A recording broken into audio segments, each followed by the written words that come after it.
That night, the Astoria stood like a colossal gem in the heart of New York, dazzling amidst a sea of lights and the lingering sound of jazz. Limousines lined up before the marble entrance. On the red carpet, women shimmered in silk and diamonds, while men in tailored suits hid their true intentions behind the polished civility of those long accustomed to power. Isabella Carter stood quietly in the corner of the grand hall, her camera clutched like a shield between herself and the glittering world before her. The flash reflected off her deep brown eyes, eyes filled with curiosity, and a hint of distance. She wasn't there to celebrate, she was there to work. A freelance shoot for a local art magazine, a rare chance to pay this month's rent in Brooklyn. Beside her, Grace Carter, Isabella's younger sister, glowed in a turquoise satin gown. She belonged to this world radiant, confident, effortlessly captivating. Grace had been invited as one of the models for the charity auction, while Isabella was merely the one behind the lens. "Make sure you get my good side," Grace teased softly, her voice light as air. Isabella smiled faintly. "I can only capture what you already shine with." It sounded like an offhand remark, but Isabella's gaze paused as the crowd in the main hall shifted to make way for a man entering. And suddenly, the air itself seemed to slow. He was tall, composed, the black suit fitting perfectly across his broad shoulders. The light caught the wineglass in his hand and glimmered through his eyes, gray as ash, cold as dawn, the kind of gaze that could make one forget to breathe. The crowd instinctively parted, whispers rippling like a current. "Vincent Hale is here." The name made several men stiffen, and several women exchange glances, part fear, part intrigue. Vincent Hale, a name well known in the world of the elite, and equally familiar to the police. Heir to a seemingly legitimate financial empire, yet behind it lay a web of shadows spanning the entire East Coast. No one touched him, and no one dared to. Isabella had never heard the name before, but when her lens lifted toward him, their eyes met. The moment was so brief no one else noticed. But to her, it was like an electric pulse down her spine. She didn't know why her heart suddenly raced. It was only a glance, cool and piercing, as if he had read every secret she'd ever kept. She lowered her camera, taking a sharp breath, just a reflex. Isabella, professional instinct. But no, that feeling lingered. It was as though his eyes were still on her, tracking her every move across the hall. The gala flowed on with music and wine. Isabella hid behind her camera, keeping her distance from the shimmering gowns and perfumed conversations. She'd never liked places like this where every smile had a price, and every word was a transaction.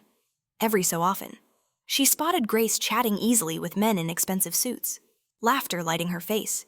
Grace knew how to charm a crowd, something Isabella had never learned. Then, across the room, Isabella saw him again, Vincent talking to an older man, though his eyes were elsewhere.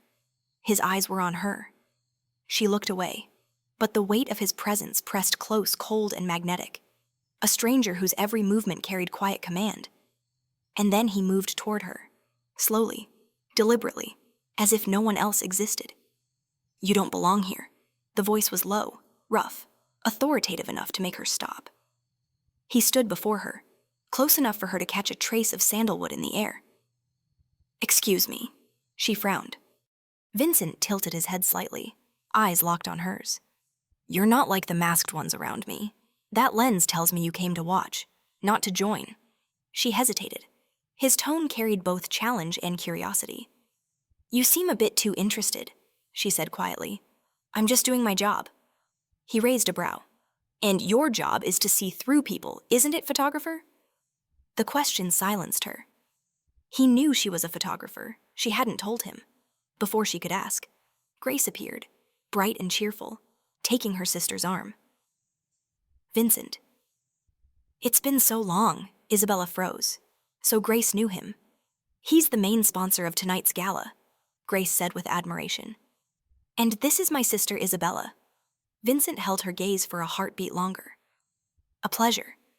Isabella Carter." He extended his hand, and when she touched it cold, firm, something sent a tremor through her chest. She didn't know that from that very moment. Her life would never be the same again. Half an hour later, as Isabella packed her camera gear, she heard raised voices near the hallway graces, then a man's. She turned to look and saw Vincent moving swiftly in the same direction, His eyes darkened. A middle-aged man was gripping Grace's wrist, pulling her back. "Let her go!" Isabella shouted. But before she could reach them, Vincent struck fast, precise, efficient. One blow sent the man sprawling, blood trickling from his nose. The corridor fell silent. Grace was frightened, but Isabella for the first time saw a man who could wield violence with chilling calm. Vincent grabbed the man by the collar, voice low and sharp. "Touch her again, and you'll disappear from this city before dawn." Then he let go, as if nothing had happened. Turning to Grace, his tone softened. "Don't let men like that stain your night." And when his gaze shifted to Isabella, it was different this time, deeper, yet almost warning. "And you," he said quietly, "should leave before it's too late." That night, as Isabella drove Grace back to Brooklyn, the city stretched before them in hazy light. Grace had fallen asleep beside her, but Isabella's mind was restless. Vincent's last words echoed in her head. Before it's too late? Too late for what? She didn't know. But when she opened her camera bag, her heart clenched. There was a photo she didn't remember taking. It was slightly blurred, but unmistakable Vincent Hale's face. He was staring directly into the lens, gray eyes piercing through the glass, and on his lips a faint, knowing smile, as if he knew she would see this photo, right now. Below the image, faint words appeared on the screen. "The game has begun. Isabella." Her hand trembled. No one else had touched the camera all night, except him. In the distance, the city still glimmered, but inside Isabella, a strange chill unfurled, quiet, inexplicable. Somewhere in the dark, the jazz music continued, low and seductive like the man's gaze itself. When she stepped out of the car, Isabella looked up at the misty New York sky. She didn't know that at that very moment. On the top floor of the Astoria, a man stood by the window, swirling red wine in his glass. On his lips lingered the same smile from the photograph, the smile of someone who had just made his first move in a deadly game. The game has only just begun. Isabella Carter. And thus, the fateful night began silent, alluring, and dangerously irresistible. Yet beneath the shimmering lights, something else had also begun to bloom, a bond that no one would ever be able to break. If your heart just skipped a beat, stay, for tonight is only the beginning of a story, where love and darkness walk hand in hand. The next evening, the Astoria once again glowed with light, dazzling and opulent, as if no chaos had ever happened within its walls. But to Isabella, the air felt different, like a melody she already knew would soon darken. Even though every note still played in perfect harmony, Grace had begged her sister to come back for the closing gala. "You should thank the organizers and maybe take a few more shots for the magazine." Isabella reluctantly agreed, partly to indulge her sister, partly because she wanted answers about that mysterious photo from the night before. She had deleted it, but every time she closed her eyes, the faint smile of Vincent Hale still appeared etched somewhere she couldn't erase. As the sisters entered, the sound of violins filled the grand hall. Light scattered through crystal glasses, white silk draped from the ceiling like drifting smoke. The atmosphere was both magnificent and perilous, a kind of beauty that knew exactly how to destroy those too weak to resist it. Isabella kept to a distant corner, half hidden behind glass walls, while Grace melted effortlessly into the crowd, radiant as the spotlight itself. And then, he appeared. Vincent Hale in the same black suit, his tie slightly loosened, his every step commanding the rhythm of the room. People looked at him with a mix of fear and fascination. He didn't need to speak. The air itself seemed to bow in his presence. She didn't know why she couldn't stop watching him.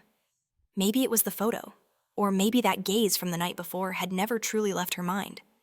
Whatever the reason, with every step Vincent took closer, her heart beat faster. He stopped among a cluster of powerful men, the kind whose names the newspapers never dared to print. And in that circle, she saw Grace. Her sister was laughing, a glass of wine in hand, eyes sparkling. Vincent leaned in, said something that made Grace giggle. Isabella narrowed her eyes, a strange, involuntary reflex. It wasn't jealousy, but something twisted uncomfortably inside her chest. Vincent looked at Grace. Differently, not tenderly, but with an odd sort of alertness, as though he were watching something dangerous unfold in plain sight. And then, it happened too fast for Isabella to comprehend. One of the men imposing, with A's heavy gold ring gleaming on his finger, reached out and touched Grace's shoulder. His words were lost in the noise, but his eyes were enough to make the air around him feel filthy. Grace forced a small smile, stepping back, but the man caught her wrist, laughing loudly. "Don't be shy, miss, it's just a dance." The ballroom was crowded, laughter echoing, no one paying attention, no one except Vincent Hale. He set his glass down. The motion was slow, deliberate, but his eyes had changed. A shard of frost flashed through that storm-gray gaze. He crossed the room just 3 steps, and suddenly the man froze, his hand still gripping Grace's wrist midair. "Let go." Vincent's voice was low, steady, not loud, but sharp enough to slice through skin. "Mr. Hale," the man stammered, forcing a smile. "I was only—" Before he could finish, Vincent twisted his wrist. The move was so fast, Grace barely gasped before the man's groan broke through the music, his hand jerking free from her arm. "I don't repeat myself," Vincent said evenly. "No one here touches what doesn't belong to them." The air seemed to solidify around them. From across the room, Isabella felt her blood boil. She didn't know what had happened before, only that her sister looked frightened, and Vincent stood there, cold and composed, humiliating the man before everyone's eyes. A sharp crack split the silence, the sound of bone shifting. The man cried out, clutching his wrist, while Vincent adjusted his cuff calmly, as though nothing had happened. "What are you doing?" Isabella burst out, unable to hold it in any longer. She pushed through the crowd, pulling Grace away. "Who do you think you are to lay hands on someone like that?" Every eye turned toward them. Vincent turned too, meeting her glare not angry, but surprised. "You have no idea what just happened, and you're acting like a lunatic." She took another step forward, her face lit by the golden chandeliers, anger sharpening her every word. "Don't think that money or power gives you the right to play the hero. No one asked for your help." Vincent didn't reply. He simply stood there, silent, eyes unreadable, that silence alone feeling like defiance. The injured man staggered to his feet, voice low and venomous. "Who the hell is this girl to?" Before he could finish, Isabella's hand moved. A slap. Loud, crisp, echoing through the stunned silence of the ballroom. Everything stopped. The music, the laughter, the murmurs gone. But what froze everyone wasn't that she'd slapped the man. It was that her hand had landed on Vincent Hale. She didn't even understand how it happened. Maybe he'd stepped too close. Maybe her fury and fear had blurred together, but the instant her palm struck his cheek, she knew she'd crossed a line she could never take back. Vincent's head tilted slightly. He didn't flinch.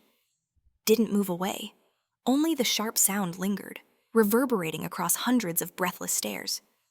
For a moment, no one breathed. Grace clutched her sister's arm, eyes wide. Men in the shadows frowned. Women gasped behind manicured hands. No one had ever touched Vincent Hale like that. No one had ever dared. Isabella stepped back, realizing what she'd done as her eyes met his. No rage, no hatred, only silence cold and still as a winter lake. But deep within that gray, something flickered, something she couldn't read, couldn't name, something that made her heart constrict. Vincent slowly raised his hand, brushed the spot she'd struck, then let it fall to his side. He said nothing for a few suffocating seconds. Then he smiled, a faint smile almost imperceptible. But under the light, it carried a quiet menace. "You've just made the biggest mistake of your life. Isabella Carter." His voice was low and calm, not a threat, but a simple, terrifying truth. Then he turned and walked away, leaving behind a silence so heavy it seemed to swallow the room. The crowd parted instinctively, clearing a path for him as if afraid to be in his way. Grace's voice trembled as she clutched her sister's hand. "Isabella, what did you just do? Do you even know who he is?" Isabella stood still, eyes fixed on Vincent's retreating figure. "All I saw was him being violent." "Grace, he scared you. He saved me," Grace whispered. "That man, he tried to force me to dance. Didn't you see his eyes?" The words hit Isabella like a blow, muffling everything else around her. She lowered her head, breathing hard, trying to steady the dizziness spreading through her chest. So, he was protecting Grace. A wave of shame and confusion rose inside her. Everything had flipped within minutes, from anger and fear to a truth that left her uncertain whether to feel grateful or guilty. But what she remembered most wasn't Grace's voice, nor the whispers around them. It was Vincent's smile, cold as steel, yet hiding something else beneath. A promise or a curse. That night, after leaving the gala, Isabella walked alone along the Hudson River. The wind stung her face. City lights shimmered on the water like tangled threads of color. She stopped and stared into the dark surface. For the first time, she felt fear not of anything she could name, but of the unshakable sense that someone was watching her. A gaze familiar, cold, and unrelenting as metal. She didn't know that. Across the river, in a high-rise overlooking the city, Vincent Hale stood by a window, his storm-gray eyes fixed on her. Beside him, a man spoke quietly. "Do you want me to deal with her?" Sir Vincent swirled the wine in his glass, the crimson liquid catching the light like blood. "No," he said slowly. "Not yet." He took a sip, a faint smirk curving his lips. "She's made me curious." Across the city, Isabella still stood by the river, hand tightening around the camera in her bag, heart pounding for reasons she couldn't explain. In that same moment, miles apart, both of them felt it a single invisible thread pulled taut between them. And once that thread began to tremble, neither of them would ever turn back. After midnight, New York wore an entirely different face.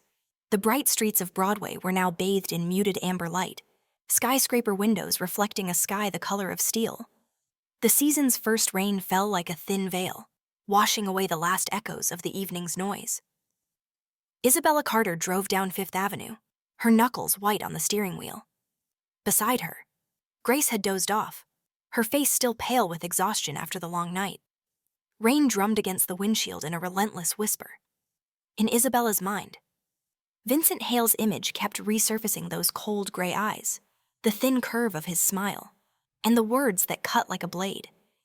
"You've just made the biggest mistake of your life." She tried to shake it off. She was just a photographer, an ordinary woman. What happened was a misunderstanding. That's what she kept telling herself, but unease throbbed with every beat of her heart. As the car turned onto a narrow road near the Brooklyn Bridge, she caught sight of a black SUV in the rearview mirror. At first, she didn't think much of it. New York was full of black SUVs. But when she took 2 more turns, it was still there, keeping perfect distance, not overtaking, not falling back.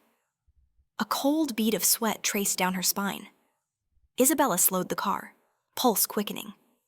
"Grace, wake up," she whispered, her voice trembling.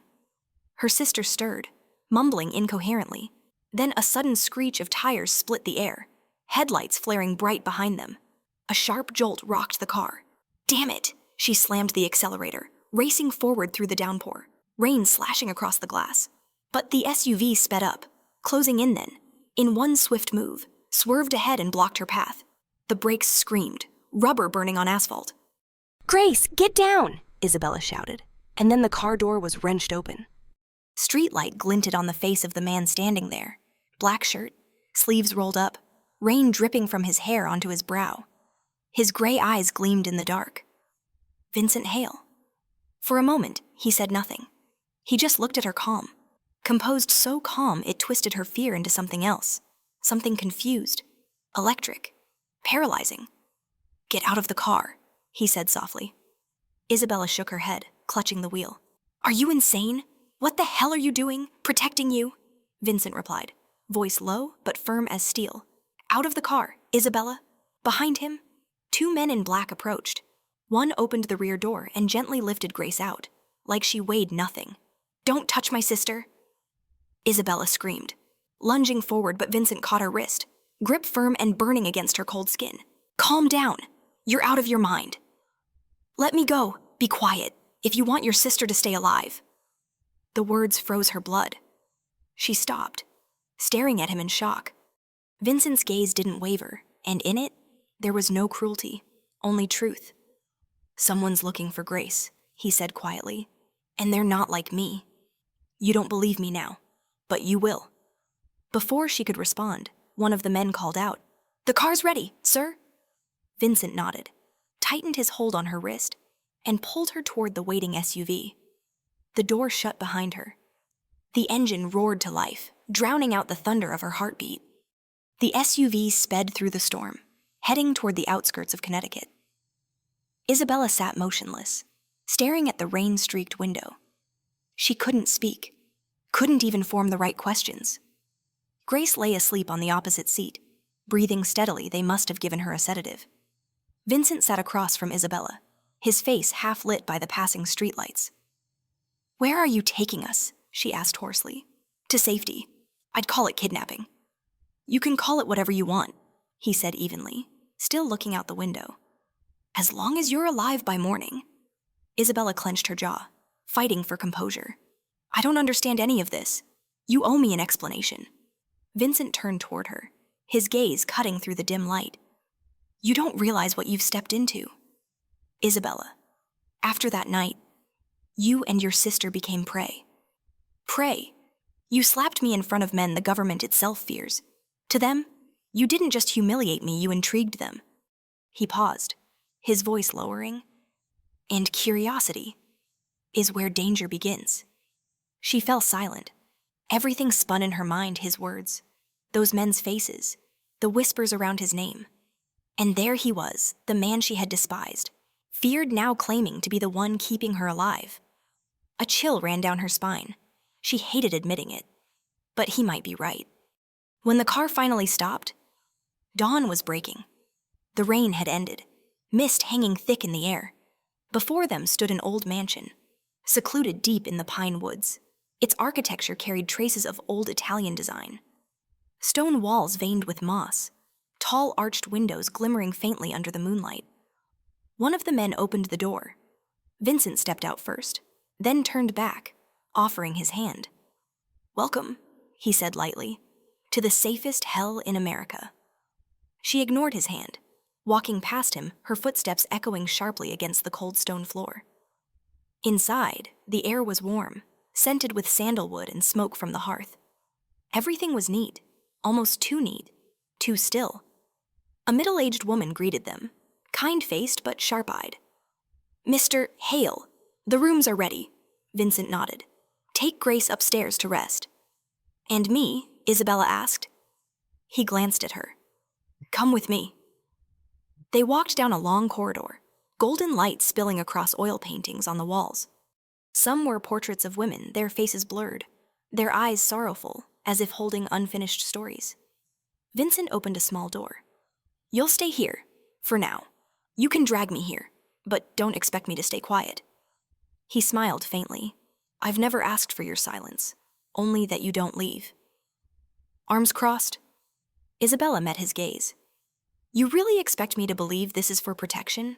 Whether you believe it or not doesn't matter," he said, his voice softening unexpectedly. "What matters is that you still have a choice when morning comes." He turned to go, but paused at the doorway.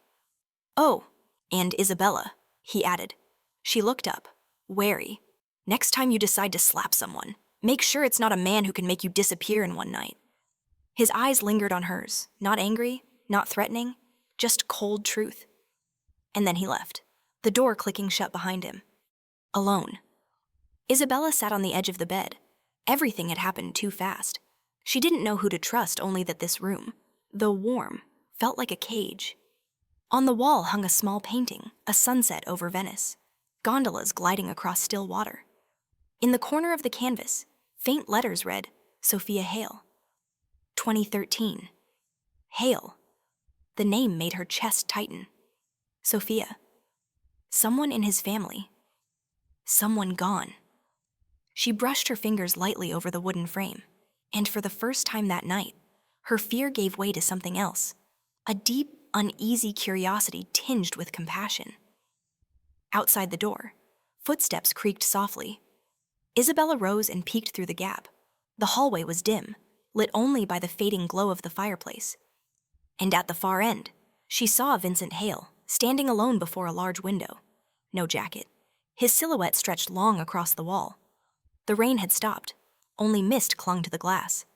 He stood still, holding a small photograph between his fingers. She couldn't hear, but she saw the way his thumb brushed the photo before tucking it into his pocket, a slow, familiar motion. His gaze was distant, not the cold look of the man she feared, but the quiet grief of someone carrying a past too heavy for anyone else to bear. She stepped back, gently closing the door. Inside her, questions rose tangled with a strange ache she couldn't name. That night, Isabella couldn't sleep. The old clock ticked steadily in the dark. Outside, the pines whispered in the wind. And in that silence, one truth settled deep in her chest, for everything that began with a slap in the ballroom hadn't ended there. It was only the beginning of a far greater game. And now, whether she liked it or not, she was part of it. The first morning at the Hale estate was unlike any morning Isabella had ever known. There were no car horns, no scent of coffee drifting from a street corner cafe. Only a white mist hanging thick over the lake, and in that stillness, the birdsong sounded as if it came from another world. Isabella opened her eyes and slowly sat up. Everything in the room was too perfect: the ivory silk curtains, the vase of freshly cut roses on the table, the soft daylight filtering through the glass windows. Every detail felt meticulously arranged, almost suspiciously so, as if someone wanted to remind her that even though she was being kept here, she was still surrounded by luxury. Grace was still asleep in the room next door. The middle-aged woman from the night before, Mrs. Alma, came in carrying a tray of tea. Her voice gentle. "Mr. Hale said you might need suitable clothes. I've placed them in the wardrobe." "Suitable clothes?" Isabella frowned slightly. "Yes, you'll be accompanying him to a private meeting today. A meeting, he'll explain. And you should wear red." "Mr. Hale said. That's the color that keeps them from touching her." The woman gave a faint smile and left. Isabella stood still. Them, who were they, and why red? 2 hours later, she was seated in a sleek black Bentley, the leather interior carrying a faint scent of oak and tobacco. Vincent was driving, one hand resting casually on the wheel, his silver watch catching the light beneath his cuff. Neither of them spoke. Only the wind whispered through the pine trees, and the road still smelled faintly of last night's rain. She studied his profile, calm, distant, unreadable. The fear from the kidnapping had dulled, but not vanished. Between them hung a silence both safe and dangerous at once. "Where are you taking me?" she asked, finally breaking it. "To where they believe you belong. That doesn't mean anything. Depends on how you choose to hear it." She was quiet for a moment. Then, softly, "I don't belong to you." Vincent smiled faintly. "From now on, you'll have to pretend you do." The words fell sharp and cold. Isabella turned to him, thinking he was joking, but his expression held no trace of humor. "Pretend be my lover. For 2 weeks." She stared at him in disbelief. "You've lost your mind." Vincent tilted his head slightly, still composed. "If they think you're mine, they won't dare to touch you or Grace. 2 weeks, until I'm sure whoever's watching you can't get close again." Isabella let out a short, disbelieving laugh. "And you expect me to play along?" He looked at her then, the smile gone, voice low and even. "I don't expect. I know." His tone was deep, smooth, yet carried that quiet authority that could silence a room. She wanted to argue, but found herself without words. He stopped the car in front of a granite building, elegant, discreet, an Italian restaurant, the kind where every guest looked like they were about to sign a $1 million contract. Vincent opened her door. "Stay quiet, smile, and look at me as if you're in love. I can't. Try. You're a better actress than you think." The restaurant was hushed, chandelier light spilling across the tables like thin sheets of gold. People looked up when they entered, no words spoken. But the weight of the Hale name filled the room. Vincent placed a light, steady hand on her back, guiding her to a VIP table at the far end. The man waiting for them was Marco DeLuca, a business partner, or rather, one of the Hale Syndicate's West Coast branches. His gaze lingered on Isabella before curling into a smirk. "So this is why Mr. Hale disappeared from the city for 2 weeks," Marco said in a thick Italian accent, half teasing, half probing. Vincent pulled out a chair for Isabella and replied smoothly, "No one disappears unless they choose to. And as you can see, My reason is worth it. Marco laughed. She's beautiful, not the kind of woman we usually see in our circle. Isabella said nothing, but her hands clenched beneath the table. Vincent's fingers brushed hers just a fleeting touch, firm enough to make her freeze. A silent message. Stay calm. She doesn't belong to any circle, he said coldly. She belongs to me. Isabella looked up at him. For that one brief second, the world around them blurred. His voice was steady, but his eyes held something else, something she couldn't name. Was he acting, or telling the truth? Marco shrugged, pouring wine. I only worry for you. Vincent, women like her make men careless. Vincent's lips curved. That's exactly what I like about her. The evening unfolded like a play. Isabella played her part perfectly, the devoted lover smiling at the right moments. Her gaze soft but distant, occasionally leaning close as Vincent spoke. Yet every time their eyes met, she wasn't sure anymore where the act ended, and something else began. He behaved as if they'd known each other for years, every touch, every line perfectly measured to convince the world around them. At one point, as they left the table, he leaned close, his breath brushing her ear. Isabella, you're making the whole room want to kill me out of jealousy. She gritted her teeth, but smiled. If you don't stop this, I'll start enjoying it, he cut in, his eyes gleaming with quiet amusement. She turned away, refusing to answer though deep down. She couldn't deny the chaos rising within her. Half of her wanted to slap him again. The other half wanted to understand why a single touch from him could unsettle her so completely. By the time they returned to the mansion, night had fallen. Vincent hung his coat and poured himself a glass of wine. Isabella stood by the doorway, arms crossed, her voice cool. You got what you wanted? They believe us. Now what? Am I your puppet now? Vincent swirled the wine, the red liquid catching the firelight like blood. A puppet who talks back isn't a puppet anymore. That's not an answer. You're safe. That's the answer. Safe in this gilded prison. He set the glass down and stepped closer, his breath warm against her face. You think I want to keep you here? His voice was low, rough. If I had a choice, I'd let you go right now. But I can't. Why? Because there are people who want you gone. And I don't. Isabella looked at him, silent. In the amber light, his features softened sharp cheekbones, gray eyes shadowed with something like sorrow. He no longer seemed like the dangerous stranger she'd feared. After a long pause, she asked quietly, You've lost someone before, haven't you? Vincent's gaze met hers just for a heartbeat. But it was enough. In those gray eyes, she glimpsed a storm of memories shattered, heavy, and still faintly shining through the cracks. He didn't answer. He only said, Get some sleep. Tomorrow will be longer than you think. Then he turned and walked away in silence. That night, Isabella couldn't sleep. Every sound in the mansion, the ticking clock, the creak of the floorboards, the sigh of the wind kept her awake.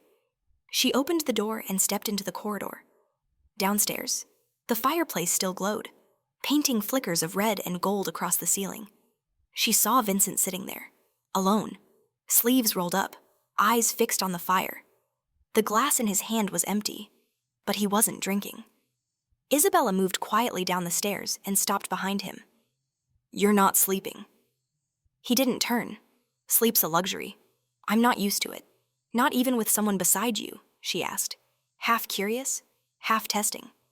Silence then. Softly, especially when someone's beside me. They didn't look at each other, but the silence between them shifted no longer sharp with tension, but thin and fragile, like a thread neither wanted to break. Isabella sat down across from him, eyes reflecting the firelight. You're a very good liar, she murmured. And you, I take photos to find truth, not to hide it. Vincent smiled a rare, genuine smile. A pity. Sometimes truth kills faster than lies. She didn't know how to respond. Outside, the wind carried the scent of new rain. And when she looked at him again, she realized she'd been staring too long. Their eyes met quiet, deep, unexpectedly gentle. A moment later, Vincent stood and left. Before he reached the door, he said, Tomorrow, we start rehearsing for real. If you want to survive these 2 weeks, Isabella, learn to look at me as if I'm everything." The door closed softly behind him, leaving her alone with the fading fire. And in that flickering light, Isabella understood the most dangerous thing wasn't pretending to love him, it was when her heart started to forget that it was pretending. That afternoon, sunlight spilled over the forest behind the Hale estate like ribbons of golden honey. The pines whispered in the wind, carrying the faint resin scent of sap soothing, but tinged with melancholy. Isabella walked slowly along the stone path leading toward the lake. After 2 weeks of confinement, this place had become a kind of familiar maze every turn, every step now marked by traces of the man who had turned her world upside down. For the past 2 weeks, she and Vincent had lived as lovers, at least in the eyes of the outside world. They attended events together, appeared before cameras, smiled among the powerful men she knew were steeped in shadows.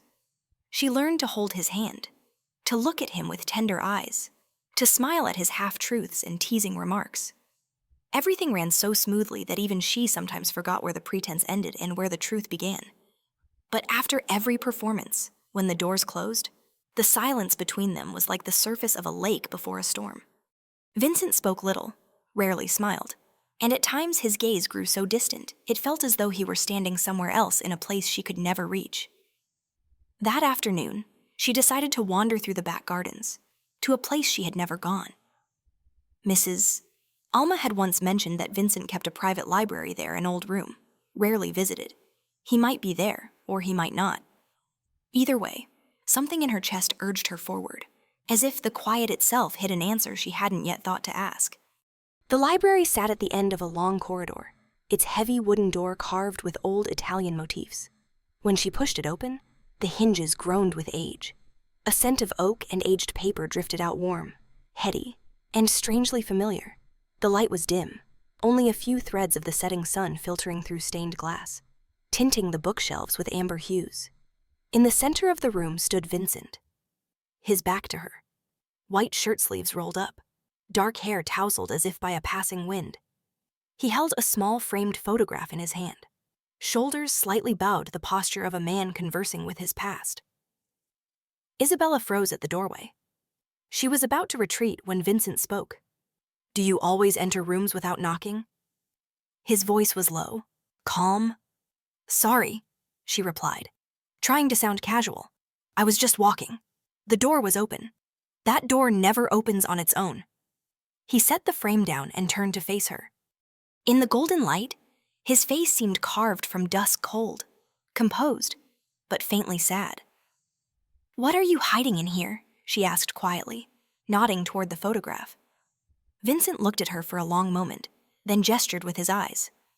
"Come here." She hesitated, then stepped forward. On the desk, amid a stack of old files and an extinguished silver candle, stood the wooden frame. Inside was the portrait of a young girl, about 18, sea blue eyes, soft curls, a smile so bright it almost hurt to look at. Beneath the frame, an inscription read, "Mafia Hale, 1996-2013. Isabella read it silently, then looked up. Your sister Vincent nodded once. She passed away. She was taken. His voice dropped, each word falling heavy into the quiet. 11 years ago. The air thickened instantly. Even the wind seemed to stop at the window. Isabella's fingers gripped the edge of the desk, waiting. It was her 17th birthday, he said, his tone rough, as though coated in ashes. She went out with friends, people I thought I could trust. When I came to pick her up, they said she'd left early. But Sophia never came home. He paused, eyes fixed on the photo, as though still searching for something unseen. I looked for her for years. The police called it a disappearance, but I knew better. It was a network, a trafficking ring. Men I once worked with in the dark betrayed me in the cruelest way possible. Isabella said nothing. She had never seen Vincent like this, not cold, not powerful, but simply a man carrying a wound that had never healed. Did you ever find her? She whispered. No. A faint, bitter smile touched his lips. Only the necklace she wore found on the wrist of a man shot dead at the New Jersey docks. And you killed him. Vincent's gaze lifted to hers. If I said yes, Would you be afraid of me? She drew a slow breath, eyes steady. No, I'd only find you. Tragic. He let out a dry laugh, humorless, hollow. Tragedy's something I left behind long ago. Isabella. No, you didn't, she said softly, shaking her head.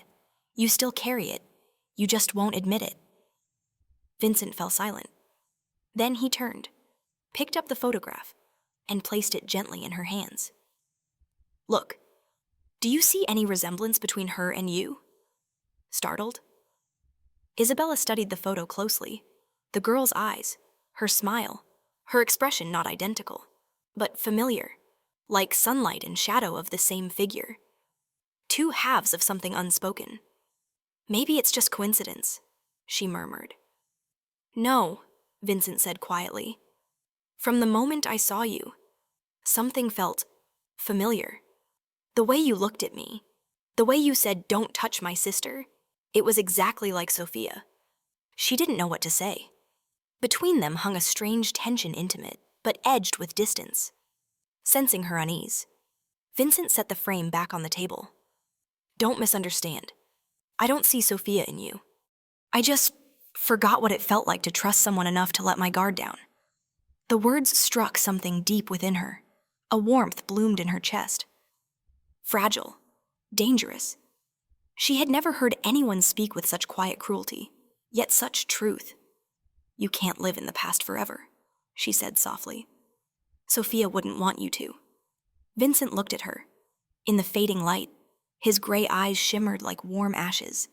You talk as if you understand me. Maybe I do more than you think. He smiled faintly, tired, fleeting. Careful. Isabella, everyone who's tried to understand me has disappeared. The words chilled her, but when he left the library, she remained staring again at Sophia's photograph. Something stirred inside her, a sense that between the girl in the frame and the man bound to that pain, something remained unsaid, a secret yet to be revealed. That night, when Isabella returned to her room, she found a small envelope on her desk. No name, only an embossed symbol of an hourglass. Inside was a blurred photograph of her and Vincent at the previous night's party, his hand resting lightly on her back. In one corner, scrawled in sharp handwriting, was a single line. History repeats itself. Vincent. But this time, you'll lose more than one girl. A shiver ran down her spine. She looked around the room, was empty, silent except for the wind howling against the window. Someone had been here. Someone had left this. She hurried downstairs to find Vincent. He was in his study, phone pressed to his ear, his tone sharp and low. Don't let anyone near the main house. Check every security camera. He hung up the moment he saw her. What is it? Isabella handed him the photo. I think someone's trying to remind you of the past. He glanced at it once, then set it on the desk. His expression darkened not with fear, but with restrained fury. No one reminds me of something I've never forgotten. You know who sent this? Maybe. His eyes softened slightly when he saw the worry in hers. Isabella, listen to me. From now on, you don't leave your room after dark. If anyone knocks, don't open the door, not even for me, until you hear the password. Password? Venice, he said quietly. Will you remember? She nodded, heart pounding. Vincent stepped closer until the air between them vanished. He bent down slightly, his gaze locking onto hers. I lost Sophia because I hesitated for 1 minute. I won't let that happen again. His breath brushed her skin warm, close enough to dissolve her resistance. Why? She whispered. Because I remind you of her, or because I'm me? Vincent's eyes searched hers. Which answer would make you feel better? Neither. He smiled faintly, the saddest smile she had ever seen. Good.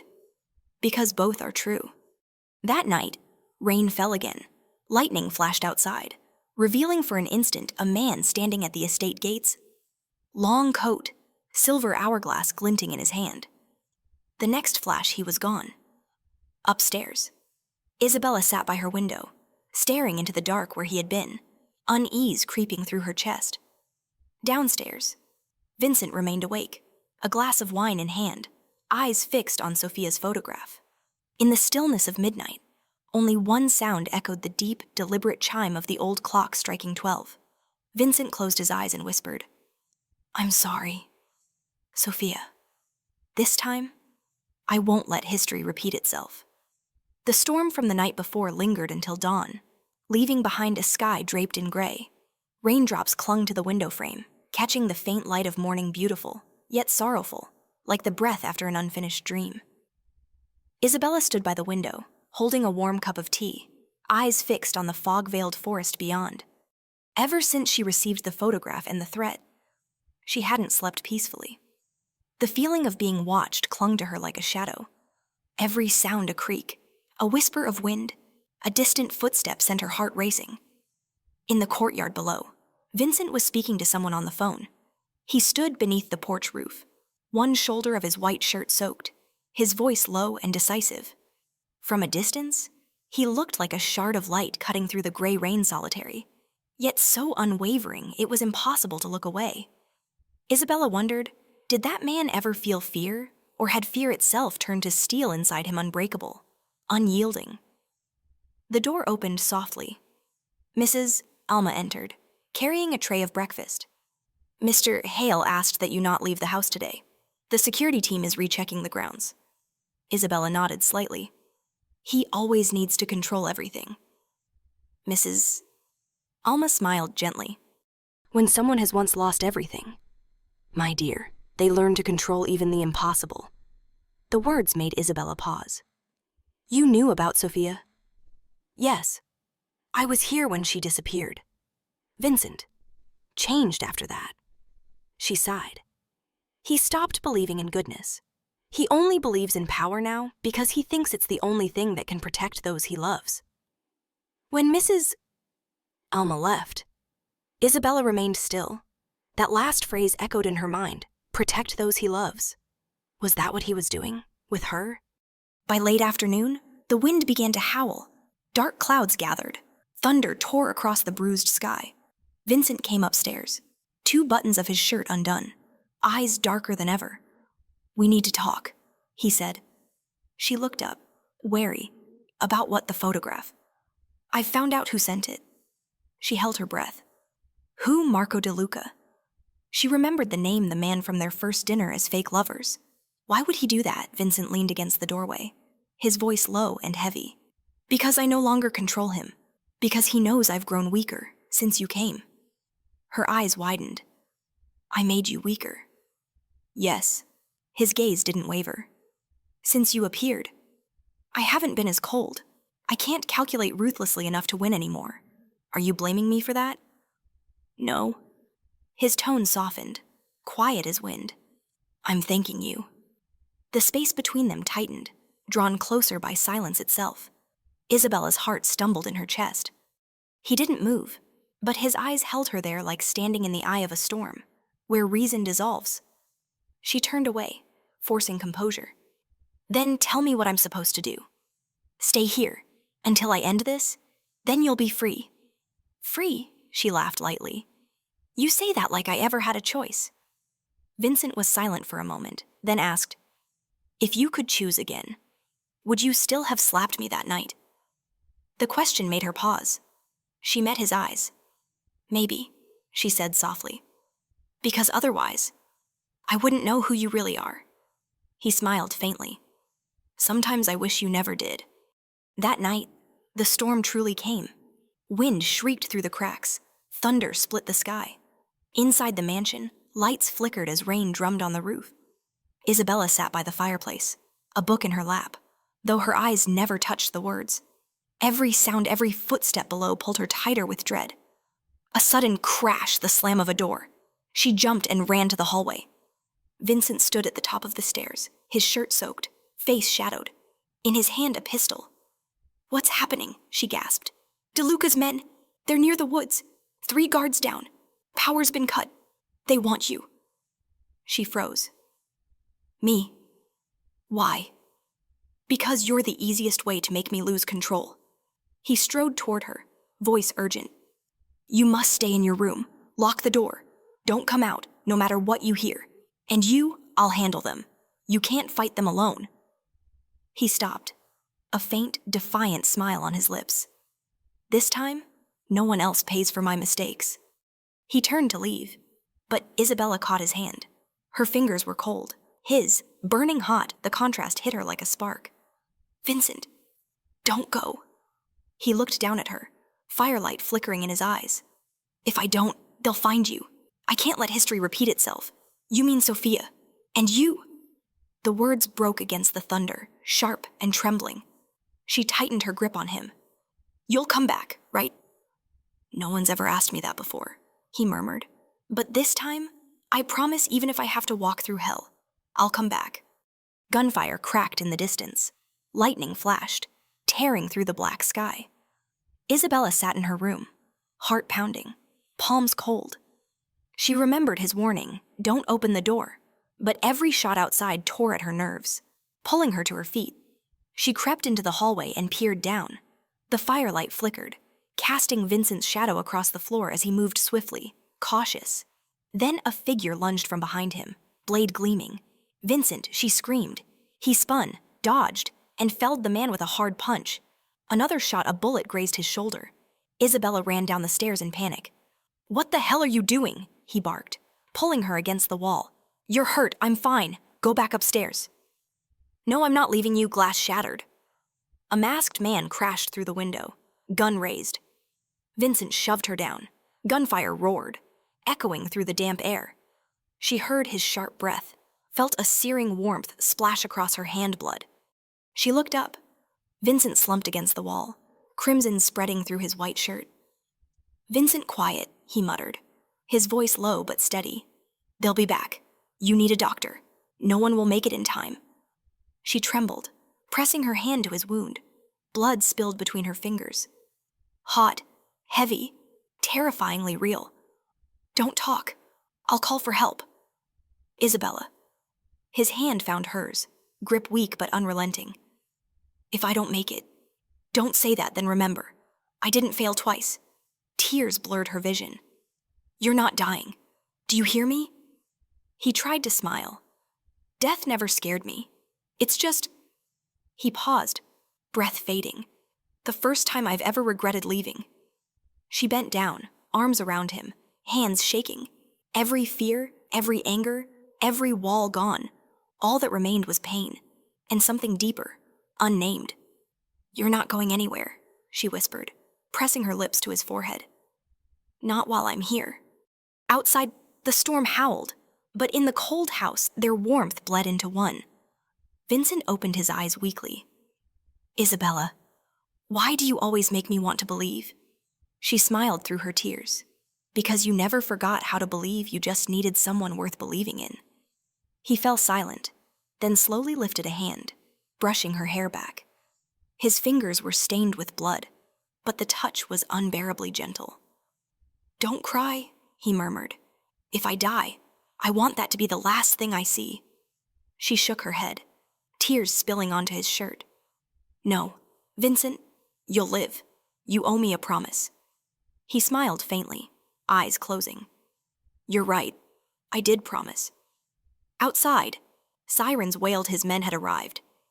Isabella held him close, feeling the fragile rhythm of his breath faint, but still there. Amid the storm and smoke, she realized something she had never been certain of until now. Everything between them may have begun as a lie, but this moment, with him in her arms, in the heart of chaos, was the truest thing she had ever known. She clutched his hand tightly, leaned her forehead against his shoulder, and whispered into the roaring wind. If you come back to me, Vincent Hale, I won't run anymore. Morning broke after a night of violent rain. The first pale rays of sunlight filtered through the window pane, falling across Vincent's pale face as he lay in bed. The sharp scent of antiseptic filled the air harsh, yet strangely reassuring. Isabella sat beside him, dark circles under her eyes, her hand still clasping his. She hadn't moved all night. The wound on his shoulder was bandaged, but his breathing was still heavy. Each faint movement made her tighten her grip, afraid that if she let go, he might simply disappear. The door opened softly. Mrs. Alma entered, her voice gentle but tinged with worry. He'll be fine, but he needs rest for a few days. The bullet only grazed his shoulder, it missed the artery. Thank God. Isabella exhaled in relief, though her heart was still uneasy. And DeLuca's men. All captured. It seems Mr. Hale still has more loyal followers than his enemies believed. She nodded, but her gaze stayed on Vincent. He was silent, lashes trembling like someone caught in a restless dream. For the first time, Isabella saw him fragile, stripped of his cold control, his authority, his armor, just a man, breathing quietly through pain. Mrs. Alma slipped out, leaving only the soft ticking of the clock and the whisper of the wind. Isabella leaned forward, adjusting the white bandage on his shoulder. At her touch, Vincent frowned faintly and opened his eyes gray, tired, but deep enough to make her heartbeat stumble. "You're still here," he murmured, his voice rough, like wind over gravel. "You thought I'd leave, you should have. I've dragged you into something that was never yours to bear." "No, Vincent," she whispered. "I chose to stay." He closed his eyes, exhaling slowly. "You don't understand. Everyone around me ends up losing something. Then let me be the exception." He looked at her for a long time. In that silence, something in him broke the wall of restraint he'd built for years. His weak hand tightened around hers, not to stop her, but to trust. 3 days later, Vincent began to recover. He was still pale, but strong enough to walk slowly around the courtyard. Isabella often accompanied him, though he pretended not to notice. She knew that his coldness was only another form of gratitude. That afternoon, the sky was clear, and the lake lay still as glass. They walked along the stone path by the water. The golden light of sunset brushed through his hair, softening the sharp edges of his face. "How long have you lived like this?" she asked. "Like what?" "In the dark." Vincent smiled faintly, eyes distant. "So long that I've forgotten what light looks like." "Then let me remind you," Isabella said softly. He stopped, turning to her. "And how will you do that by making you remember what it feels like to live, not just to survive?" Vincent's smile deepened, but sadness lingered beneath it. "You don't know who you're talking to, Isabella. I've done too many things that can't be forgiven."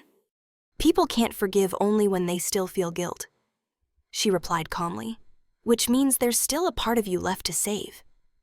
He went quiet, then asked quietly, "And who will save me?" "You, maybe." The silence that followed spoke louder than any words. The wind brushed her dress when Vincent turned away. His eyes no longer looked entirely cold. That evening, the house glowed in soft golden light. Mrs. Alma had prepared a simple dinner wine, bread, and warm soup. Vincent sat across from Isabella. He had never looked so human. No suit, no gun, no cutting stare. Just a man trying to eat with his left hand because his right shoulder still hurt. "You look kind of adorable when you're clumsy," Isabella said softly. He raised an eyebrow. "Adorable. That word's never been used on me. Then it's about time. Are you trying to make me drop my guard?" "I'm just being honest." He laughed, low and hoarse. I've forgotten what honesty sounds like. The air between them lightened. They ate quietly, but it was no longer an uncomfortable silence. After dinner, Vincent poured more wine. When he handed her the glass, his fingers brushed hers, a fleeting touch that made her heart skip. "Isabella," he said gently, "you shouldn't stay here much longer. Once I'm back on my feet, I'll have someone take you and Grace away. You deserve to live, and I don't have that right. Because of Sophia, because of everything I've done." She looked at him, the firelight flickering in her eyes. "If she were alive, she'd forgive you. Don't you see? You're already atoning by protecting me. You believe too easily in goodness. No, I just believe in the light you keep hiding inside." Vincent looked up, and for a heartbeat, the world stopped. His eyes, full of pain and tenderness, stole the air from her lungs.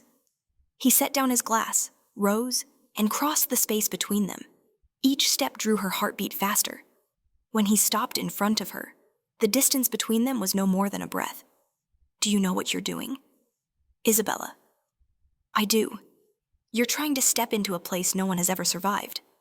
"Maybe, but I'm not afraid." He leaned closer, gray eyes glowing in the firelight. "You should be." She shook her head lightly. You forget I slapped you once, in front of the most powerful men in the city. Fear isn't really my thing. Vincent chuckled a rare, gentle, heavy sound. Then, without warning, he kissed her. It wasn't fierce or hurried, it was quiet, melting, like two souls finally allowed to feel. His breath was warm, the taste of wine mixed with the faint scent of flowers in her hair. In that moment, every wound, every lie, every line between deception and truth dissolved. She didn't push him away. She only rested her hand lightly on his shoulder, feeling his heartbeat merge with hers. When he finally drew back, his voice was low and rough. I shouldn't have done that. But you did. Because I forgot who I was with you. Then forget again. He looked at her, his eyes smoldering like slow fire. You don't understand, Isabella. Feelings are a luxury for me. Everyone I've ever let into my heart has disappeared. Maybe this time will be different, she whispered. Because you're not fighting alone anymore. He wanted to reply, but didn't. She could see the battle in him between reason and heart, between the man who once killed to survive and the one now learning how to love. He turned away, but she caught his hand. Vincent, if you're afraid, then I'll be afraid with you. Just don't hide anymore. For the first time, he didn't pull back. He turned to her, eyes weary but warm. You're stubborn. You like that about me. He laughed softly, a sound as light as breath after rain. That night, Vincent didn't sleep. He stood by the window, staring at the silver moon stretched across the lake. In his pocket, he held Sophia's photograph. For the first time, his heart didn't feel only regret. Something else stirred fragile, alive, like green shoots breaking through stone. Behind him, Isabella opened the door quietly and stepped in. She didn't speak, only draped a coat over his shoulders. You'll catch a chill. Thank you. She stood beside him in silence. After a while, he said, You know, for years I tried to forget this feeling, but maybe it's the only thing that reminds us we're still alive. What feeling? Being truly seen by someone. She turned toward him, gently taking his hand. I see you, Vincent, not the powerful man, not the one people fear, just you. He squeezed her hand lightly, then said slowly, Then stay, until I no longer have to pretend to be strong. Isabella nodded. And in the moonlight reflected on the lake, their shadows blended into one, a man once lost in darkness, and the woman brave enough to walk into it to find him. For the first time, Vincent Hale allowed himself to believe. Maybe not all painful memories exist to haunt us. Some exist to guide us back to what we thought was lost forever: faith and love. That morning, the lake behind the Hale estate was unnaturally still. A thin layer of golden sunlight glimmered across its surface, smooth as glass. Yet inside Isabella, the calm was a lie, her heart was a storm. Since that fateful night, something had shifted between her and Vincent. They spoke less, but every glance they shared carried 1,000 unsaid words. She often saw him awake late into the night, staring at his phone, jaw tense. Whenever she asked, he only said, just old matters, nothing worth worrying about. But Isabella knew that was the gentlest lie in the world, Mrs. Alma noticed the change but said nothing. The old woman had been with Vincent long enough to understand he only opened his heart when he was certain the other person could bear the darkness inside him. By late afternoon, the sky had turned to lead. A damp wind swept through the corridors, making the curtains tremble. Isabella was reading when a soft knock sounded at her door. Vincent stepped in no coat, rain still clinging to his hair. We need to talk. She closed her book, eyes wary. Bad news again. Yes. And I don't know where to begin. He placed a black envelope on the table. The wax seal bore an hourglass symbol, the same one that had marked the earlier threat. Isabella opened it. Inside was a stack of neatly printed pages. Cold, clinical words above a blurred photo, the disappearance of Sophia Hale, 2013. Beneath it, the image of a girl tied to a chair, her face hauntingly like Isabella's. She shuddered. Where did you get this? Not me. They sent it. Why? So I'd know they're still alive, and that they know what I'm hiding. She looked straight at him. What are you hiding? Vincent. He was silent for a long time. Then, slowly, as if confessing a sin buried for years, he said, Sophia wasn't taken because of me. She was taken because of someone else. Her voice barely rose above a whisper. Who, my father? His tone was rough, breaking. He owed the traffickers a massive debt. When he couldn't pay, they took Sophia as collateral. I tried to save her. But when I arrived, everything was fire and smoke. I thought she'd died. But it seems she didn't. The room fell silent, thick, suffocating. Rain began to tap softly against the windows. Isabella stepped back, as if the ground beneath her had shifted. Alive, she repeated, Yes, and whoever sent this wants me to know. Are you sure no? Vincent moved to the window, staring out. Rain cascaded down the pine trees, whispering like ghosts. Maybe it's manipulation. But if it's true, it means I've lived 12 years without saving her. Isabella came closer, her hand brushing his back. Stop blaming yourself. If she's alive, we'll find her. He gave a faint, humorless smile. You think I'll let you face this alone? He turned toward her, something heavy in his eyes, something unsaid. At last, he whispered. You truly have no idea what you're walking into. Isabella. Yes, I do, she said quietly. And this time, I choose to walk beside you. That night, they sat before Vincent's desk, surrounded by the papers he had hidden for years' files. Fake suicide notes from his father, old contracts with underground syndicates in Italy. All of them pointed to a single name, the Glass Network, the notorious trafficking organization that had vanished mysteriously in 2015. Marco De Luca used to be one of them, Vincent said, flipping through the pages. I thought he wanted revenge because I destroyed their operation. But if Sophia's alive, she might be in the hands of the one who replaced him. Who's that? Vincent's eyes hardened like steel. Someone I once called a friend. Isabella's heart pounded. Do you have a plan? Yes.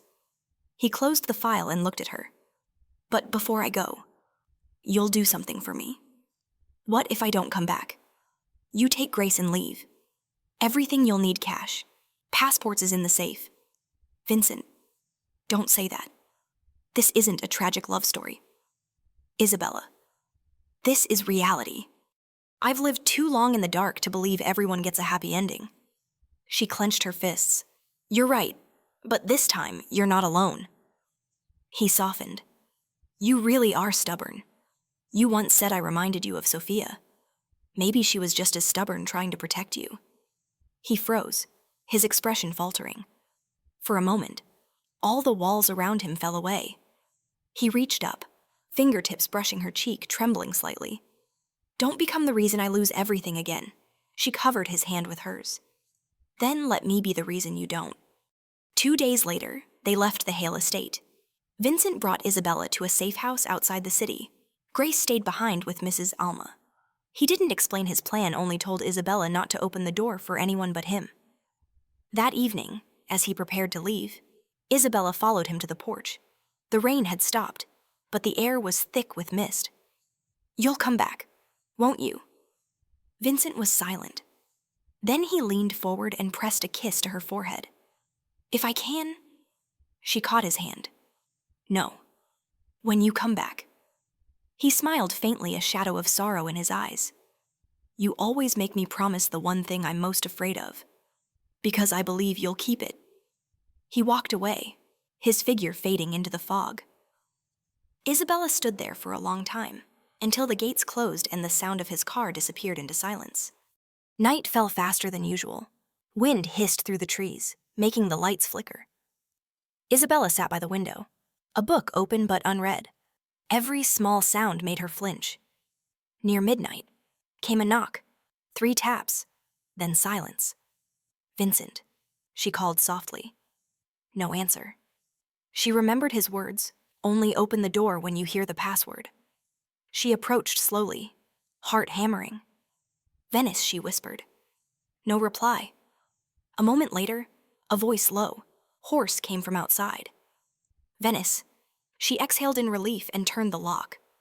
The door swung open, and she froze. It wasn't Vincent. A tall man stood there in a long coat, his face half hidden by shadow. The light fell across him and Isabella's blood ran cold. The face was Vincent's, only sharper, harder, crueler, as if time itself had carved away every trace of mercy. "Hello, Isabella," he said in a deep, unhurried voice. "At last, we meet." "Who are you?" she stammered, stepping back. He smiled faintly. "My name is Victor Hale." Her breath caught. "Hale, you're Vincent's twin brother." The room seemed to collapse around her. Victor took a step forward, his gaze like a blade. "I suppose you didn't tell her, did you?" "Vincent?" A voice came from behind, cold, rough, familiar. Vincent stood in the doorway on the other side of the room, his dark shirt stained with blood. "She didn't need to know," he said quietly, eyes filled with desperation. Isabella looked between them, stunned. I don't understand." Vincent's voice was barely a whisper. "He didn't die. The man I thought I lost is the one behind it all." Victor laughed, the sound echoing through the still house. "You've always been naive. Little brother, Sophia wasn't kidnapped, she was sold. And you were the one who signed the transfer." "Liar," Vincent roared, eyes blazing. "You know I'd never." "But the documents say otherwise," Victor cut in smoothly. Then, pointing at Isabella, he sneered, "And doesn't she look just like Sophia? Maybe you're trying to redeem yourself by saving a copy of the past." Isabella stepped back, trembling. She looked at Vincent, his face pale, his eyes stricken. "Don't listen to him," he said urgently. "Vincent, is it true?" she whispered, voice breaking. He didn't answer immediately. A drop of blood fell onto the floor. "Say something." Vincent met her gaze, 1,000 unspoken words in his eyes. "Finally," he said softly, almost pleading. "I can't change what happened, Isabella. But I never betrayed Sophia." Victor chuckled darkly, spoken like a man who's forgotten who he is. "Look at him. Isabella, the man you love, is the one who started all of this." Thunder cracked outside, shaking the walls. In the flash of lightning, she saw it clearly, 2 men with the same face, the same blood, yet divided by everything one. The shadow of a bloody past, the other, the fragile truth she'd begun to believe in. Tears blurred her vision. I don't know who to believe anymore." Vincent stepped forward, voice low. "Then believe what your heart feels." But before she could answer, Victor raised a gun, its black barrel gleaming in the dim light. "As for me," he said calmly, "I believe you don't deserve to live another day." The gunshot split the night. After that, there was only white light and the pounding of her heart as the line between truth and deception dissolved into smoke. The gunshot shattered the stillness of the night. The acrid scent of gunpowder mixed with the damp air left by the storm sharp. Choking. Isabella's mind spun. The world blurred, light, sound, even breath dissolving into chaos. When the smoke thinned, she saw Vincent stagger and collapse onto the cold floor. "Vincent," she screamed, rushing toward him, blood soaked through his shirt, blooming red like a dying flower. Victor stood motionless, gun still in hand, his eyes cold as steel. But when Isabella looked up at him, her fear was gone, replaced by fire. "Are you insane? You just shot your own brother?" Victor tilted his head slightly, his lips curling into a crooked smile. "Brother? No. He's just a shadow created to pay for my sins." Isabella trembled as she cradled Vincent, staring at the man before her. "You're a monster." "Perhaps," Victor said calmly, as though discussing the weather. "But at least I'm an honest one. He's the one who hides behind an angel's face to disguise his guilt." "You're lying." "Are you sure?" Victor stepped closer, the light revealing features eerily identical to Vincent's, only harder, sharper, haunted. "Do you know why you look so much like Sophia?" Isabella froze. What are you saying?" Victor's gray eyes gleamed with a strange light. "Because you are Sophia." The words struck her like a blade. The air left her lungs. "No, that's impossible. I don't remember anything." "Of course you don't," Victor said softly. Vincent made sure of that.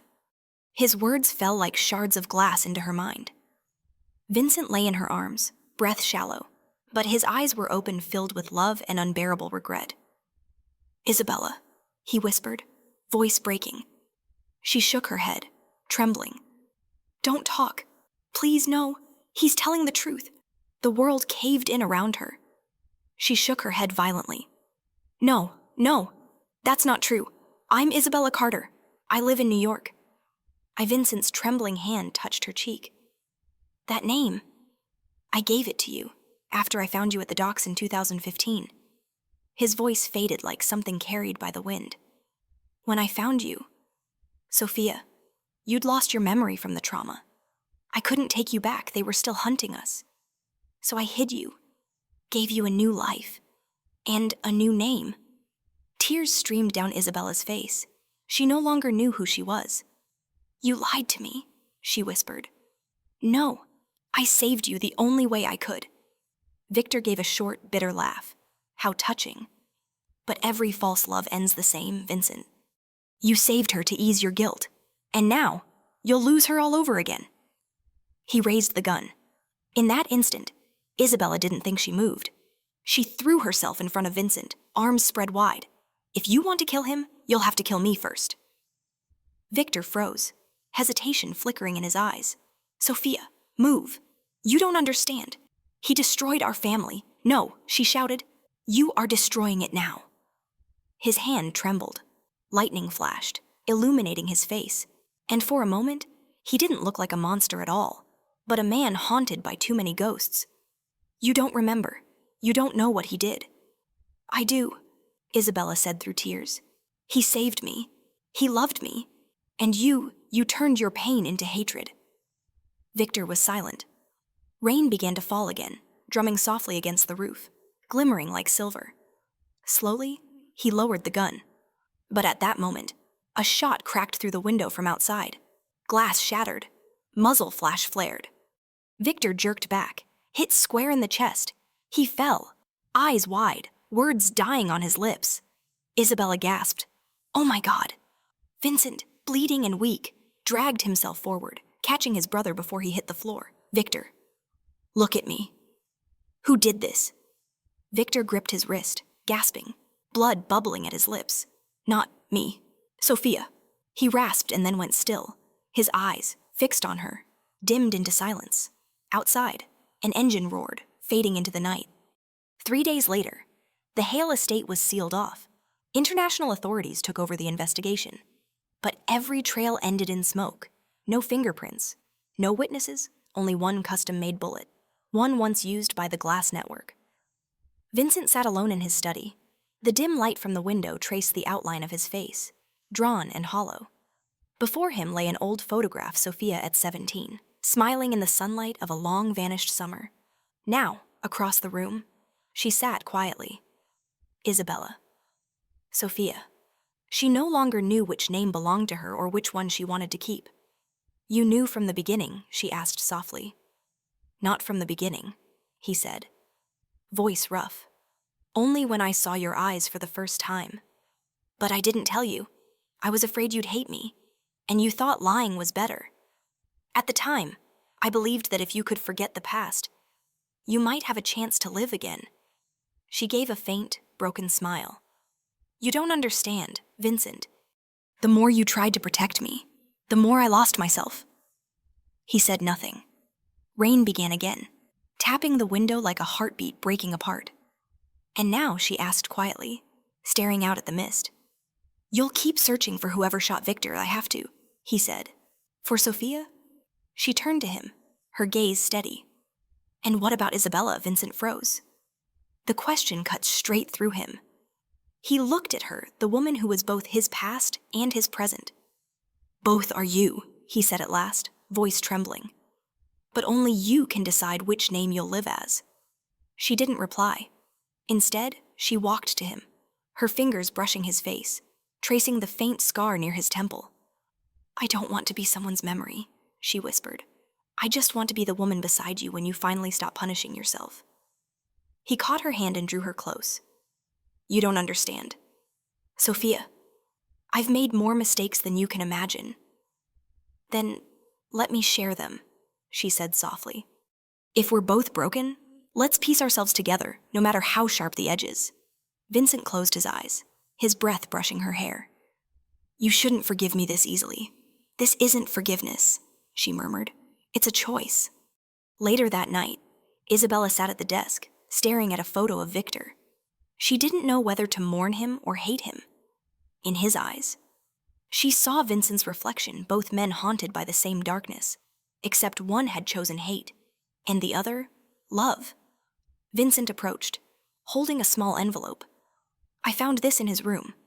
Inside was a single sheet of paper, the handwriting jagged and hurried. It wasn't us. The one behind it all is still alive. Below it, a signature A.M. Isabella read the initials aloud, her eyes narrowing. A.M. Do you know who that is? Vincent shook his head.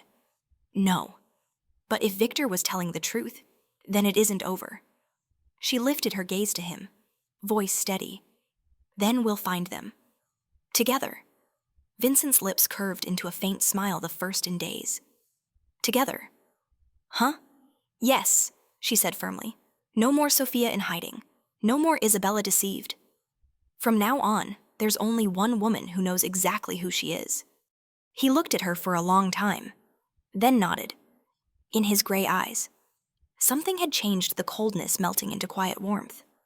The kind that comes from finally finding home. Outside, the rain stopped. Moonlight slipped through the clouds, falling over the two figures standing side by side, where love and guilt, truth and darkness, became one. For the first time in 12 years, Vincent Hale let the shadows behind him fade, even if only a little. And Sophia or Isabella understood that some truths are not meant to destroy, but to be faced. Because sometimes, the most painful thing isn't the lie, it's the love that comes too late, yet still strong enough to make you believe again. It was the last morning of winter. Pale sunlight threaded like silk through the misted glass. Outside, snow drifted softly, melting as it touched the frozen ground. Inside the Hale estate, only the ticking of the clock and the faint scent of coffee lingered, that fragile peace Isabella once believed she would never feel again. Vincent stood by the window, a cup of coffee in hand, his gaze distant. The scar on his shoulder still ached faintly, but it no longer weighed on him the way it once did. When Isabella entered, he turned, his eyes softened. You're awake. So are you, she said gently. You should rest a little more. I can't. I just got new information. She frowned. About the glass network, Vincent nodded. The one who signed as A.M., he's still active, under a different name. He set an envelope on the table. Inside was a photo of a woman in her 30s, sharp-featured, with a smile impossible to read. Her name is Adriana Morelli, he said. She used to work with Victor. Now she runs what's left of the network. Isabella studied the photo for a long time. Her eyes were calm, too calm, no longer the eyes of the frightened girl she once was. So we go after her, Vincent shook his head.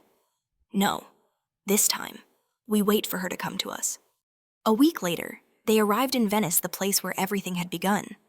The ancient city glowed beneath the sunset, radiant yet secretive, as if each canal and bridge held the ghosts of those who'd never found peace. They rented a small apartment overlooking the Grand Canal. From the balcony, the sea breeze carried the scent of salt and the distant toll of church bells. Isabella stood there, scarf wrapped around her neck, watching the sun sink behind the water. Vincent stepped beside her, his hand resting lightly on her shoulder. Are you cold? No, she said softly. I just never thought I'd come back here. With you. He smiled faintly. And I never thought I'd return without fear. They stood together in silence, watching the light fade into the waves, golden, then amber, then gone. In that moment, both understood no matter how much the past had hurt, it had finally lost its chains. That night, as the city sank into mist, the phone rang. Vincent answered, listening in silence for a few seconds before saying only, I know. The old place. He turned to her. His expression changed colder, sharper. Adriana's made her move. She wants to meet... You? Me? Isabella asked quietly. Why not you? Because she knows you're the only one I trust now. She exhaled slowly. You trust me that much. Vincent stepped closer, brushing his fingers along her cheek. I trust the way you face the truth without fearing its pain. The meeting took place in an abandoned church on the island of San Michele, shrouded in thick fog. The statues of angels had worn away with time. Candlelight flickered against the cracked ceiling, painting pale ghosts of fire on the walls. Isabella entered, her footsteps echoing. Adriana was already waiting, sitting in the front pew, legs crossed, her smile calm but razor sharp. So we finally meet, she said, her voice tinged with irony. Or should I call you Sophia? Call me Isabella, she replied. Steady. Adriana smirked. A new name for an old soul. Vincent always did have a talent for repainting the past. What do you want? Isabella asked. Adriana rose, the sound of her heels sharp against the stone. I want Vincent to return what's mine, the Hale legacy, and I want to know why he chose you over the world. Isabella met her gaze. Because I never wanted power. Only the truth. The truth, Adriana laughed softly. The truth is, you're just a shadow he created. A reborn Sophia, built so he could atone. Maybe you're right, Isabella said quietly. But if I'm a shadow, at least I've learned to walk on my own. What about you, Adriana? You're still living under the shadow of the dead. The words hit hard. For an instant, Adriana's eyes flared with anger, then cooled into an icy smile. Very much like Sophia, she murmured. Perhaps that's what makes me hate you. Behind them. The door burst open. Vincent stepped inside, his black coat trailing behind him. It's over. Adriana, he said. She turned, voice low, almost tender. No, it's just begun. She raised her hand and 3 men in black emerged from the shadows, guns drawn. Vincent lunged forward, shoving Isabella behind him. Gunfire erupted, echoing through the church. The candles went out. Only lightning lit the chaos. Isabella grabbed the pistol Vincent had dropped, and in one heartbeat, she fired. The bullet struck the wall behind Adriana, shattering stone. The flash illuminated her face, no longer proud, only hollow. Vincent disarmed 2 attackers in a blur, but Adriana slipped away. The back door flew open. Her silhouette vanished into the fog. Silence fell. Only their ragged breathing remained. Vincent turned to her, his hand trembling as it brushed her face. Are you hurt? I'm fine, but you're bleeding. It's nothing, he said with a faint smile, eyes bright with something fierce and tender. This time, I didn't lose you. She laughed through tears. No, Vincent, this time we didn't lose each other. A month later, Venice was calm again. The Grand Canal shimmered under the morning light, reflecting the graceful arc of flying birds. Inside their small apartment, Isabella arranged photographs from their journey narrow streets, intertwined hands, rare smiles from the man who had once lived entirely in darkness. Vincent came up behind her, wrapping his arms around her waist. Planning to leave again? No, she said softly. I'm just starting over this time, with you. He tightened his arms slightly, his lips brushing her shoulder. Then I'll start over too with you. She turned to face him. In his gray eyes, the torment was gone, replaced by warmth, quiet and real. Vincent Hale, she whispered. We've walked through hell and found heaven in each other, he murmured, kissing her forehead. That evening, they sat on the balcony, watching the city glow with lights. Music drifted from a cafe across the canal. Isabella leaned her head against his shoulder. Do you think, she asked softly, one day we'll forget all the pain? Vincent was silent for a moment before replying. No, but we'll learn to love it because the scars remind us we're still alive. She smiled. Then this isn't the end. Is it? He took her hand, eyes shining in the dim light. No. This is where the story truly begins. The night breeze carried the scent of the sea and the chime of distant bells. On the water, the moon cast its silver glow, reflecting 2 figures side by side, no longer victims of fate, but survivors learning to love amid the ruins. Their love wasn't loud, nor sworn with promises. It was the quiet grip of hands after the storm, the peaceful glance at dawn, and a whisper soft as wind. no matter how dark the past. As long as we have each other, the light will always find its way back. If this story touched your heart, follow the channel and share your thoughts below. Every comment is a spark that helps future stories come alive and reach more hearts.